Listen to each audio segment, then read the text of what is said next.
Olá, como vocês estão? Começando aqui essa live, uma live bem breve aí. E o seguinte, vamos lá. Pode vir, galera, foi de surpresa, sexta-feira. Alguém de vocês aí já chegou a fazer exercício físico? A live tira a dúvida de hoje, vai ser bem tranquilo. Tô fazendo justamente porque tá tendo muita dúvida. Pessoas que entram em contato com o escritório. E talvez essas dúvidas sejam de qualquer pessoa que esteja aqui. Tô fazendo aqui, preparado aqui já para fazer o exercício físico, mas vamos lá tirar essas dúvidas. Muito comum ter algumas dúvidas, vamos lá. Uma dúvida que está chegando bastante, que as pessoas não sabem o que acontece quando a pessoa foi presa de madrugada. Então chega muito isso daqui no escritório, na parte comercial ali, eles têm esse contato com os familiares, então chega bastante essa dúvida. E eu tiro essa dúvida aqui de quem tem esse contato inicial, da equipe que tem esse contato inicial. Porém, eu vejo que é uma dúvida de muita gente e a pessoa não sabe, às vezes aconteceu com algum parente, tudo, então ela não sabe o que acontece. Até porque tem a tal da audiência de custódia, né? Então, a primeira coisa que vai acontecer numa prisão, seja ela em flagrante, seja de madrugada, ou seja uma prisão vindo de um mandato de busca e apreensão e tudo mais, um mandato de prisão mesmo, ele vai vir sempre acompanhado. Logo após vai ter a tal da audiência de custódia, e vai depender do caso aí, de qual tipo de crime e tudo, mas normalmente a pessoa vai ser encaminhada aí para a audiência de custódia. Então ela vai ficar, vamos dizer assim, presa naquele núcleo. Por exemplo, aqui de Brasília tem uma área especial que ela fica, que tem uma parte que é especializada, onde a pessoa fica lá até ela fazer a audiência de custódia, que ela é feita normalmente assim já no outro dia. Já no outro dia, a pessoa já vai ali para audiência de custódia, então é muito comum. Então assim, o que acontece quando a pessoa é presa? Ela vai para audiência de custódia logo em seguida. Então assim, pode ser feito algo ou não, o que acontece? Se a pessoa for presa, por exemplo, de madrugada, normalmente vai ter a audiência de custódia, e nessa audiência de custódia não é possível fazer muita coisa com relação ao processo, tá? A audiência de custódia aí, ela vai ser justamente para quê? Para ver se teve alguma ilegalidade na prisão, algum caso de tortura. Isso acontecia muito, principalmente porque eu sou de Brasília, né? Aqui é um pouco diferente, mas tem estados aí que realmente tava acontecendo muito caso aí de realmente tortura, policial batendo nas pessoas que eram presas. Isso é errado, nós sabemos que às vezes tem uma revolta ali e tudo, porque são crimes acontecendo, mas mesmo assim não é motivo, né, para ter esse tipo de coisa. E quando a pessoa é presa, na verdade, quando o policial prende a pessoa, ele tá zelando por ela. É meio estranho, né, mas é assim.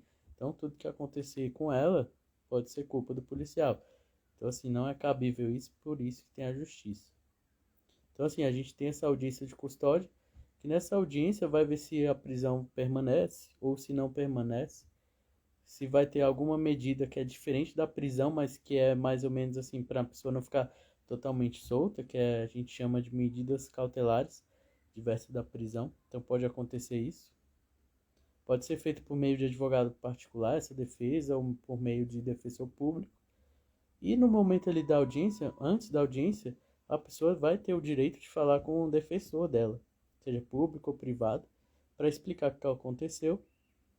E ali vai ver se, poxa, se tem requisito para prisão mesmo, para continuar, porque o Ministério Público pode pedir uma prisão preventiva, uma prisão temporária, enfim. Também pode ser de cumprimento de pena mesmo, já a pessoa está condenada, e ela realmente foi presa, mas tem essa audiência de custódia, mas ela realmente vai ser encaminhada ali para o presídio. Então tem que ver o que está acontecendo, tá? Tem os direitos, a mulher tem os direitos a mais se ela foi gestante, tem um monte de questão, vai depender muito da pessoa e do caso. Então assim, presa, a pessoa foi presa, o que vai acontecer? Pode ter certeza que vai ter uma audiência que nem eu falei, de custódia, que é essa audiência para ver se foi legal, se teve algum tipo de coisa que violasse os direitos humanos da pessoa ali presa, né? Ou seja, se teve algum caso de tortura ou algo assim, foi uma prisão legal ou ilegal, entendeu? E não vai ser discutido o crime, mas somente a prisão, beleza? Então isso vai acontecer. Então normalmente algo aconteceu de madrugada, o advogado ele tem que saber o quanto antes, se você quiser que ele faça essa audiência, porque senão não vai dar tempo dele fazer, porque ela é de imediato, mas é que nem eu falei, aqui não vai cuidar do processo, tá?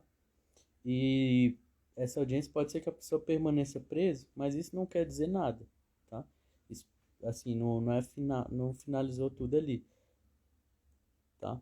Pode ter sido uma prisão preventiva, que a pessoa realmente vai continuar, e o juiz viu que, não, eu permanece essa prisão preventiva, mas isso não quer dizer nada.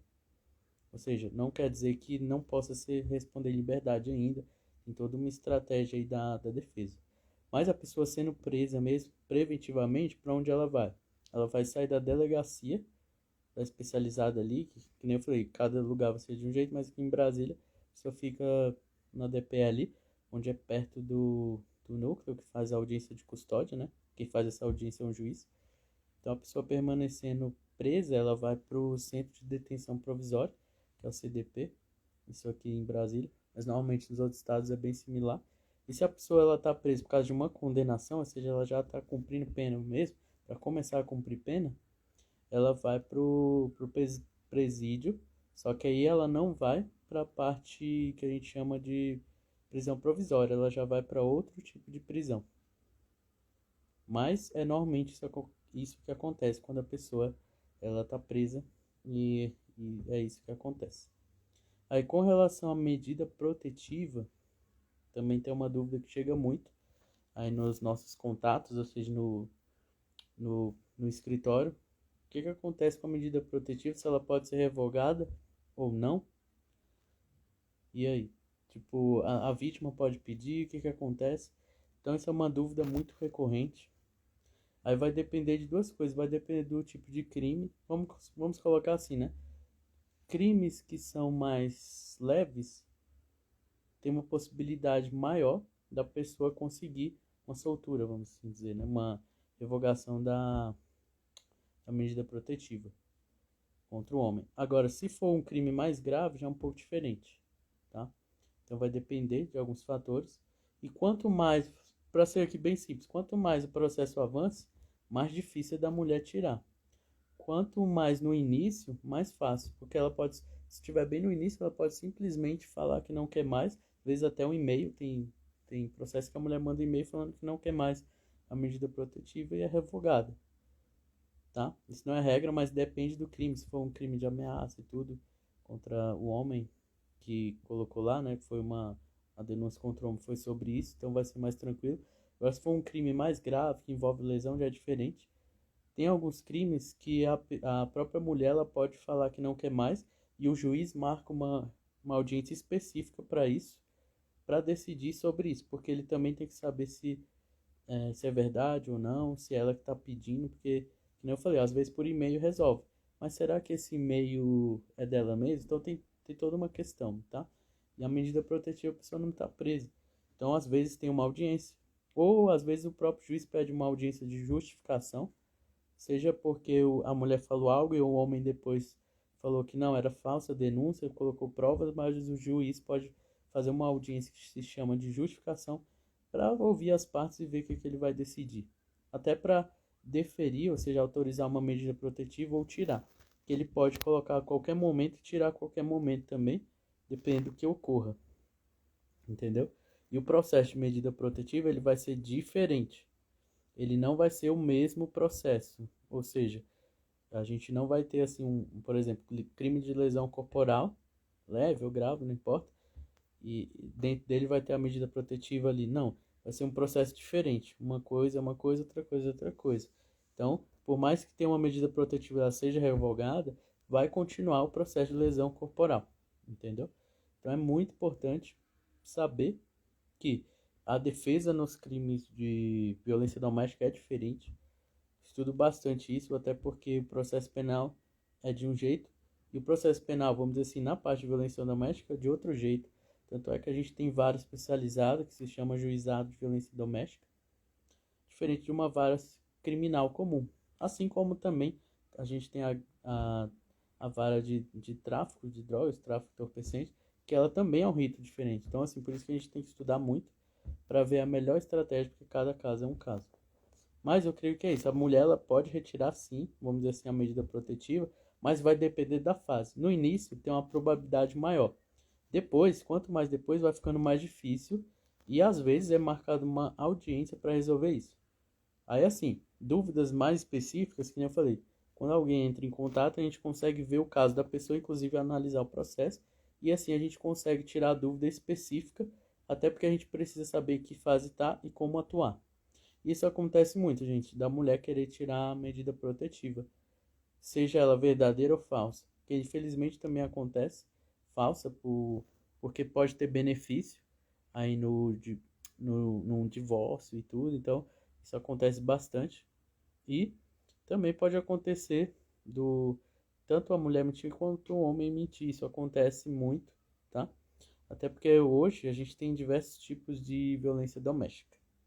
E nos crimes de violência doméstica, se a pessoa for presa, para onde ela vai? O que que acontece? É a mesma coisa lá do que nem eu falei no começo do crime comum? Por exemplo, a pessoa é presa em flagrante durante a madrugada. Para onde ela vai? Gente, é bem parecido, tá? Até porque quando a mulher vai na delegacia e tudo mais, chama a polícia que vai, normalmente a polícia militar que efetua essa prisão, então ela encaminha não necessariamente para a delegacia de violência doméstica, tá? Normalmente ela vai para a delegacia da região. Pode acontecer de ir para de violência doméstica, a DEAN, né, que chama, que é a delegacia de, não sei o nome certo, de apoio à mulher, enfim, é uma delegacia específica aí para a mulher. Mas normalmente é da área mesmo, até para fazer a denúncia de violência doméstica, não é só na especializada, pode ser também em qualquer delegacia. Então, às vezes, vai primeiro passa ali para a delegacia, aí mesmo passo. Vai, ou a pessoa fica ali à noite, ou já vai para DPE, que nem eu falei aqui em Brasília é assim, né? É porque a DPE, que é a divisão de polícia especializada, ali dentro fica vamos dizer assim, uma prisão onde ela é um tamanho considerável e tem bastante, e ela é do lado da audiência de custódia, ou seja, do local que é feita a audiência de custódia. Então, depois eu até vou ver se eu tiro foto, tudo mostra, porque às vezes vai ficar melhor, mas basicamente fica dentro ali da Polícia Civil, o local onde o juiz vai fazer essa audiência de custódia, justamente porque como tem a prisão ali, né, fica fácil o deslocamento, tudo, então é mais ou menos assim, e essa audiência de custódia ela é necessária, né, e para ser o quanto antes. Então, essas são as dúvidas que acontecem bastante. E é que nem eu sempre falo, eu busco tirar as dúvidas, às vezes eu coloco muita coisa aqui no Instagram, no YouTube, com relação à parte do crime em si, né? Porque tem muita dúvida e é uma coisa que acontece. Acaba acontecendo e numa população tão grande como aqui no Brasil, acontece muito e às vezes de forma justa, às vezes de forma injusta. Então, é interessante você saber. E se tiver mais alguma dúvida, pode colocar aí, manda por DM. Tem um link também do escritório que você pode clicar e entrar em contato aí com a nossa equipe para ver, no caso assim, né? Que é na dúvida que a gente consegue ver o que pode ser feito daquele caso, se ele tem alguma solução ou não, que é aí que começa o nosso trabalho. Então, por isso que a gente faz isso. Nosso papel social é de tirar o máximo dos possíveis que eu faço aqui na internet, né? Não posso tirar de cada um, acontece. A pessoa vem perguntar algumas coisas para mim, só que se for de forma acadêmica, mais difícil, porque eu não sou professor. Mas tudo que é com relação à parte aí que eu falo toda a parte que é de atuação mesmo, aí sim eu consigo fazer o meu escritório. Agora, eu acho engraçado porque, assim, a parte acadêmica, realmente, gente, aí vocês têm que ir para algum profissional ou algum perfil que é de professor que eles vão saber lidar muito bem com isso. Mas se for algo de atuação aí, pode perguntar. Se eu não conseguir, eu já passo o telefone da minha equipe, tudo, porque a gente está aqui para isso. Mas os vídeos aqui, em geral, eu consigo tirar bastante dúvida. Acompanha meu YouTube e tudo mais. Não sei se eu vou deixar essa live gravada, eu fiz ela de surpresa, mas vou deixar ela aqui no arquivo. Então é isso, eu agradeço aí pela participação. Grande amigo aí, Thiago Rocha, Paula, Freitas, Jorge. Muito obrigado aí, pessoal. É isso. Espero que tenha tirado no mínimo algumas dúvidas aí. Abraço para vocês e boa noite, que agora é a hora do exercício físico. Vamos lá.